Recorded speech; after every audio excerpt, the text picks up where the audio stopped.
کیا گیا تو پتا چلا 30% بچے مسلمانوں کے تو پرائمری اسکول میں ہی نہیں جاتے ہیں، اور اگر چلے بھی گئے تو کلاس 7 8 تک آتے آتے 26% اس میں سے بھی ڈراپ آؤٹ ہوتا ہے. تو 26% اور 30% نکال دیے 44% پہ تو آپ کلاس 8 کے اوپر ہی تک پہنچ پا رہے ہیں، جو کہ نیشنل ایوریج سے آپ دیکھیں گے تو کہیں بہت زیادہ کم ہے. پلس ہائر ایجوکیشن میں پہنچتے پہنچتے آج کی تعداد صرف 4% رہ جاتی ہے. پھر آپ کہتے ہیں کہ صاحب مقابلہ کرنا ہے ہمیں دوسروں سے، مثالیں ہم یہودیوں کی دیتے ہیں کہ صاحب انہوں نے یہ کر دیا وہ کر دیا، لیکن ہمارے اپنے اعمال، ہمارا اپنا فعل، ہمارا اپنا کام کیا ہے، کس طریقے سے ہم کوشش کر رہے ہیں. بہت سی تنظیمیں جیسے میں نے ذکر کیا کہ یقینی طور پہ اکیلے کام کرتی نہیں کر رہی ہیں، بدلنے کی صورت کوشش بھی کر رہی ہیں، فکر میں بھی ہیں، اور الحمدللہ اس کے پازیٹیو آسپیکٹ یہ ہے کہ ہم میں سے آج چاہے ادھر یہاں بیٹھے ہوں چاہے آپ سب بیٹھے ہوں، ہر شخص یہ کوشش ہے اس کی، کم سے کم دل میں تو اس کا یہ جذبہ ضرور ہے کہ صورتحال بدلنی چاہیے اور اس میں ہم کیا مدد کر سکتے ہیں، اور آج وہ شخص اپنی کیپیبلٹی کے حساب سے وہ مدد کرنے کے لیے تیار بھی ہے الحمدللہ. یہ پازیٹیو آسپیکٹ ہے الحمدللہ. 2021 میں جب اس پہ غور و فکر ہوئی، تمام ہم لوگوں نے میٹنگز کی، جو ہندوستان کے ٹاپ کے بیوروکریٹس ہیں، پالیسی میکرز ہیں، آپ ایجوکیشنسٹ ہیں یا فیلانتھروپسٹ ہیں، بڑے بڑے بزنس لیڈرز ہیں مسلمانوں کے، جب ان سے اس پہ غور و فکر ہوا، مشورہ ہوا کہ کیا ہونا چاہیے، بھائی تو اور گرتا جا رہا ہے.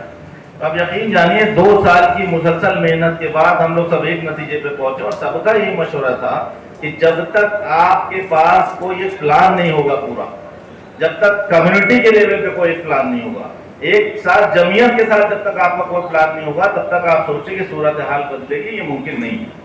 آپ انفرادی طور پہ دوڑتے چلے جائیے، کوئی ساؤتھ کی طرف جا رہا ہے، کوئی نارتھ کی طرف جا رہا ہے، لیکن اگر واقعی آپ کو پوری کمیونٹی کی صورت بدلنی ہے تو آپ کو جمعیت کے ساتھ ایک ڈائریکشن میں اور ایک طاقت کے ساتھ کام کرنا ہوگا، تو وہ کام آسان ہو جاتا ہے اور وہ کام جلدی بھی ہو جاتا ہے. تو اسی فکر کے ساتھ الحمدللہ ایم پی نے ہندوستان کے جو بڑے برینس ہیں، جو قابل برینس ہیں، ان کو جمع کیا، وہ چاہے ایجوکیشن کی فیلڈ سے ہوں چاہے پالیسی میکنگ سے فیلڈ سے ہو، ان کو جمع کیا، ان کے ساتھ یہ سامنے پروپوزل رکھا گیا کہ نہیں صاحب اگر یہ ایک طریقے سے کیا جا سکتا ہے تو اس کے اوپر ایک گائیڈ لائن، ایک روڈ میپ تیار کیا جائے. تو پچھلے 2 سال کی محنت سے ایک روڈ میپ تیار ہوا کہ ہمیں ایجوکیشن اور اکنامک امپاورمنٹ کے لیے انشاءاللہ مسلمانوں کی اپنی کمیونٹی کے لیے کام کرنا ہے کہ کس طریقے سے ان کو ایجوکیشن کے میدان میں مضبوط کیا جائے، کس طریقے سے ان کو فائنینشیل میں یا اکنامک کے میدان میں مضبوط کیا جائے. جب تک یہ ترازو کے دونوں پہلو ہیں، ایک بھی پہلو اگر ایک پلہ بازی رہے گا اور ایک بھی کمزور رہ گیا تو آپ سب یقین جانیے کہ پھر چلنا مشکل ہے. یا ایک گاڑی کے 2 پہیے ہیں، آپ کو دونوں ہی مضبوط پہیے چاہیے، ایک بھی پنچر نہیں ہونا چاہیے. علم کے میدان میں بھی آپ کو مہارت حاصل کرنی ہے اور فائنینسز میں، اکنامی میں بھی آپ کو مہارت حاصل کرنی ہے. آج ہندوستان کے اگر ٹاپ 500 بلینئرز کی سوچی اگر بنائی جائے، جو فارچون 500 کمپنی ہے، اس میں سے کیول ایک واحد کمپنی وپرو آتی ہے جو کہ وہاں پہ کھڑی ہے، اور وہ بھی ان کو باپ داداؤں سے دی گئی ہے، نہ کہ انہوں نے اپنے پیروں سے اس کو بنایا ہے. تو کیا ایسا کوئی اب تک نوجوان پچھلے 70 سالوں میں مسلمانوں کو نہیں نکلا کہ جو وہاں تک پہنچ سکتا ہو؟ اور اس کی سب سے بڑی کمی یہی ہے کہ ہم نے کبھی اس طرف غور و فکر نہیں کیا. جو نئی کمپنیز آپ دیکھیں پچھلے 10-15 سال میں جو $500 ملین کو جو ٹچ کر رہی ہیں کمپنیز، وہ فلپ کارٹ ہو، آپ کا جو کہتے ہیں لینس کارٹ ہو، یا آپ کا اویو ہو گیا، یا پے ٹی ایم ہو گیا، یہ سب ایسی کمپنی ہیں جو سارے جن کے مالکان ہیں کسی نہ کسی غریب گھر سے جو نکل کے آئے ہیں اور آج 10,000 20,000 50,000 کروڑ کے مالک ہیں. تو ایجوکیشن ایک واحد ایسا راستہ تھا جس سے آپ نہ صرف اپنی علمی ترقی حاصل کر سکتے ہیں بلکہ آپ بہت سارا پیسہ بھی کما سکتے ہیں، اپنے معاشرے کو سدھار سکتے ہیں. اب یقین جانیے 50,000 یا 1,00,000 کروڑ کی کمپنی کا کوئی مالک ہوگا، وہ اکیلے کتنے لوگوں کا مستقبل بدل سکتا ہے، کتنی یونیورسٹی قائم کر سکتا ہے، کتنے اسکولز بنا سکتا ہے. اس کے لیے تو آسان ہو گیا نا. تو ہمیں ان دونوں میدانوں میں انشاءاللہ کام کرنا ہے. اسی کو لے کے ایم پی نے ایک روڈ میپ الحمدللہ تیار کیا ہے. ایم پی کے اچیومنٹس کے بارے میں موٹا میں نے آپ کو بتا دیا. نیکسٹ سلائڈ الحمدللہ آپ آ جائیے. اگر ہم بات کریں بیک گراؤنڈ جو کانسیپٹ، وہ بھی میں نے آپ کو بتا دیا کہ کس طریقے سے ہمیں فکر ہوئی، کس طریقے سے اس کام کو انجام دینا تھا. وہ اس کا بیک گراؤنڈ کو ہم لوگ بتا چکے ہیں کہ نہیں صاحب ایک روڈ میپ تیار کرنا ہے. آخر الحمدللہ اس پہ بھی پچھلے قریب 3-4 مہینے پہلے ہم لوگوں نے ایک پہلی میٹنگ لکھنؤ میں شروع کی، ایک دلی میں میٹنگ کی اور ایک ممبئی میں الحمدللہ اس کی میٹنگ ہو. اس روڈ میپ پہ اب گراؤنڈ ورک پہ کیسے کام کرنا ہے. تو گراؤنڈ پہ کام کرنے کے لیے سب سے پہلے کیا ہوگا کہ کہاں کام کرنا ہے، کیونکہ ہندوستان میں 500 قریب آپ دیکھیں گے 700 سے زیادہ ڈسٹرکٹ ہیں، تو ان سارے ڈسٹرکٹ میں پہنچنا اور کام کرنا شاید اتنا مفید نہیں ہوتا.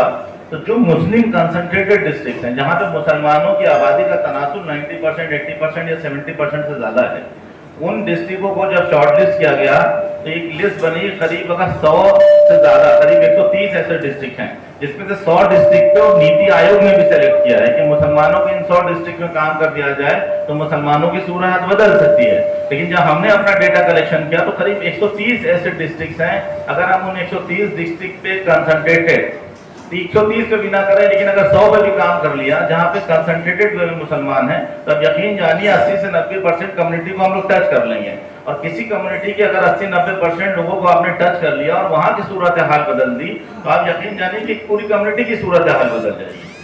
تو ایسا نہیں کہ ہمیں پورے ملک میں کام کرنا ہے، ٹارگیٹڈ وے میں جہاں پہ مسلم کمیونٹی زیادہ ہے ہمیں انہی ڈسٹرکٹ میں سب سے پہلے کام کرنا ہے. اور وہ 100 ڈسٹرکٹ ہندوستان کے سب سے پچھڑے ڈسٹرکٹوں میں آتے ہیں، سب سے پچھڑے اضلاع کی لسٹ میں وہ آتے ہیں. تو ان پہ ٹارگیٹ کرتے ہوئے ایم پی نے ٹارگیٹ کیا کہ نہیں ہم ان 100 ڈسٹرکٹ میں الحمدللہ سب سے پہلے کام کریں گے. یہ 100 ڈسٹرکٹ سب سے زیادہ کہاں آتے ہیں؟ سب سے زیادہ ڈسٹرکٹ آپ کے یو پی میں آتے ہیں. اس کے بعد نمبر 2 پہ بہار میں، ویسٹ بنگال میں، اور 3 یا 4 ڈسٹرکٹ جھارکھنڈ میں اور باقی آسام میں. 4 اسٹیٹ میں اگر آپ نے کام کر لیا، ان 100-120 اضلاع میں کام کر لیا تو آپ سمجھ لیے کہ موٹی موٹی پوری 80-90% آبادی کو ہم کور کر لیں گے انشاءاللہ. تو اسی فکر کے ساتھ سب سے پہلے اس کو پروگرام کو یو پی میں لانچ کیا گیا.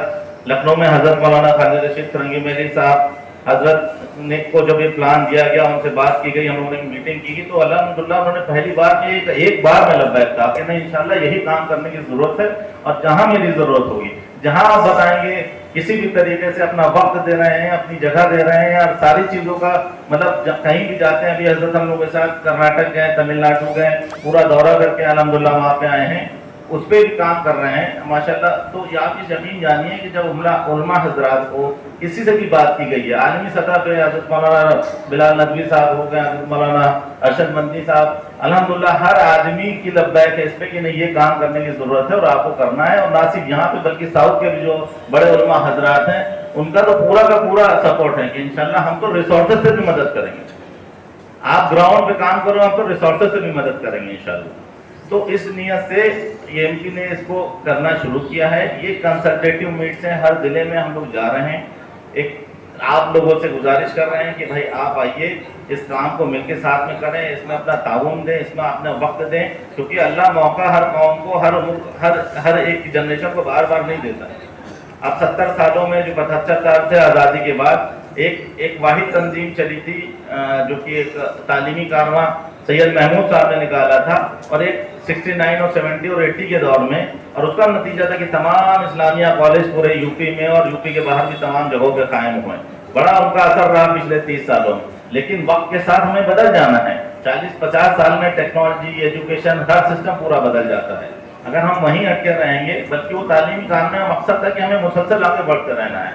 ہمیں کیا ہوا کہ وہاں چلے تو لیکن پھر ٹھہر گئے، ٹھہرنے کے بعد اس میں پستی بھی بلکہ آ گئی. تو اب ضرورت ہے کہ اسی کارواں کو انشاءاللہ اور آگے لے جانا ہے ہم کو، نہ صرف تعلیمی کارواں کو بلکہ اکنامک کے جو معاشی جو ہمارا کارواں ہے اس کو بھی ساتھ ساتھ چلانا ہے، تاکہ دونوں طرف سے آپ کی مضبوطی آ سکے. تو اسی نیت سے ایم پی نے یہ ٹھانا اور الحمدللہ یہ عزم کیا ہے، اور ہم سب میں جذبہ بھی ہے کام کرنے کا. تو اسی لیے ہم لوگوں نے یہ جو ضلع پہلے 40 ضلع یہاں پہ سلیکٹ کیے ہیں یو پی کے، اس کے 40 آبزرور بھی الحمدللہ ہم لوگوں نے بنائے ہیں کہ ہر ضلع پہ ایک آبزرور رہے گا. یہاں کی لوکل ٹیم رہے گی. یہاں کی لوکل ٹیم کے جتنے بھی بااثر لوگ ہیں آپ ان کو جوڑیے اپنے ساتھ. سب سے پہلے تو علماء حضرات کو لیجیے،